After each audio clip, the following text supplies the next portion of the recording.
This is Ray Flores, joined alongside by #1 contender in the UFC light heavyweight division and also the former champ Rashad Evans. Rashad, thanks so much for your time. We're here in Hammond, Indiana, and Miguel Torres' gym. You've been training with Miguel for quite some time, or for the past couple of weeks. Your thoughts about training with Miguel Torres? He's a good training partner. We have a lot of fun together when we train. You know, going with somebody so much smaller than me, you know, I can't really unleash, but it's good. He works. It's good to work other technique with him. You know. Let's talk about how much you feel that he's grown and also how much you've learned from Miguel as well, because I know both of you guys learn from each other. He's grown a lot. You know, Miguel, you know, his ground is getting, his wrestling's getting better, awareness getting better, and he's like more creative and stuff like that. And you know, going with somebody like Miguel, you know, you learn to just that pace that he goes. You know, and that pace is hard to duplicate. You know, and that's something that I want to bring to my weight class, just that one consistent heavy pace that they go at the bantamweight division. Now recently you're coming off of a win as you defeated Quinton Rampage Jackson at UFC 114. It was a big fight. Both of you guys didn't have a lot of love for each other. Tell me about that win, and is there still a great dislike between the two? It was a good win because, you know, we was both talking a lot of trash to each other, but I don't think we're gonna be like. I don't think we like each other at all, man. You know, he don't like me and I don't like him, so it's like whatever, you know. Is there a possibility for you guys to hook up again in the future? Do you believe that there will be a second fight between you and Quinton Rampage Jackson? I'm pretty sure there'll be a second fight between the two of us. You know, there's a lot of people saying, "Oh, you wrestled, and that's all. And the reason why you won is because you out wrestled him." But I like to knock him out. Well, in the first 10 seconds, you had him wobbled for quite a bit. Did you feel like you could close the show within those first 10 seconds? I did feel like I was going to close the show in the first 10 seconds of the fight when I took him down.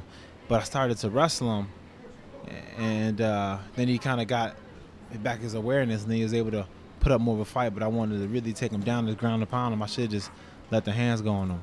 Third round, he came out and he hit you, and it seemed like you were stunned. How hurt were you in that moment? You know, I wasn't. He didn't really land like any clean shots that like hurt me.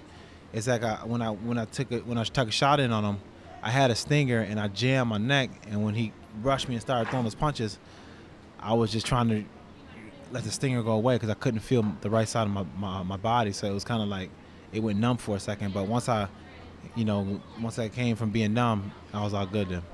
Well, now with that win, you are the #1 contender in the UFC light heavyweight division. There's talk about you fighting Mauricio Shogun Rua, but recently it came out that he is going to be out until at least mid-2011.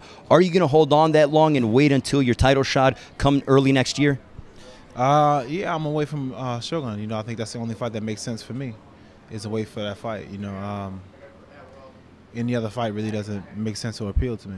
Well, speaking of any other fight, the camp of Lyoto Machida have come out and they are asking for an interim title to be had. And I know that was the first loss of your career, the only loss of your career, and it's something that you want to avenge. Is there a possibility of you possibly fighting Lyoto Machida for the interim title?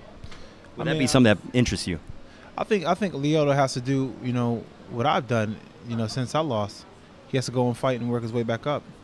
You know what I mean? I had to take 2 fights to get to where I am right now. And I had to win both and get to where I am right now. So he should have to take the fight. I don't see why he loses one fight and then get one fight back, and he may have a chance to get it for the title again. So I think he should have to take another fight. Are you willing to hold on that long? Because when Quinton fought, he talked about having that octagon rust. If you are not to fight till mid-2011, it'll be about a 10 or 11-month layoff. Are you comfortable having that long of a time off inside the octagon? It should be about an 8-month layoff. But, I mean, it's not. I mean, it all depends what you're doing in the time off. You know, if you're doing all the right things, then time off is really not an issue. You know, if you're just sitting around, then time off is an issue. But I had like a 9-month layoff when I fought Chuck Liddell, and that turned out all right. Yeah, no doubt about it. Now, recently, you've been training out in Colorado. One of your training partners, Carwin, just suffered a loss at the hands of Brock Lesnar in the 2nd round. Give me your take on that fight. Were you surprised that Shane wasn't able to finish the show, and discuss Brock's performance as well? Yeah, I was surprised that the fight didn't get stopped. You know, I mean, Shane probably unloaded probably about 100 punches on him when he was in a turtled up position. But you know, the referee knows why he didn't stop it, and I guess you got to trust the referee knew what he was doing. But at the same time, you got to be impressed with Brock Lesnar's resilience. You know, he proved that's why he's the champ, because I guess he just he found a way to get it done, you know, and I was surprised to see that he even had that much heart to even come back and fight like that, but he did, and you got to respect it for him.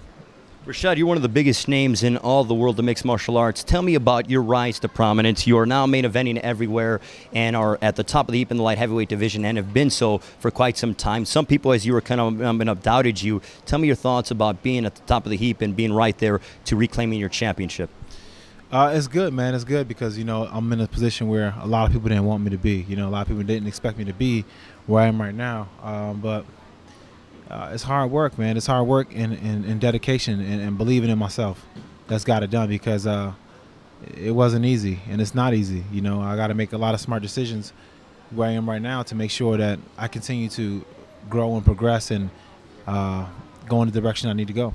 Rashad, you're one of the most well-dressed athletes. You and GSP seem to have a flavor and a flair for suits. Do you have any advice for someone like myself who likes to wear suits and also the viewing public at home? I got something for you. You know, Modern Man Attire is a suit line that I got going on right now, and it can get anybody looking good, man. It even hooked me up, and I'm an ugly dude. We'll certainly have to take you up on that offer, Rashad. Certainly look forward to that. Good luck. We look forward to seeing you in the future. Have fun training with Miguel Torres. All right, man. Take it easy. That was Rashad Evans, the #1 contender for the UFC Light Heavyweight Championship, joining us.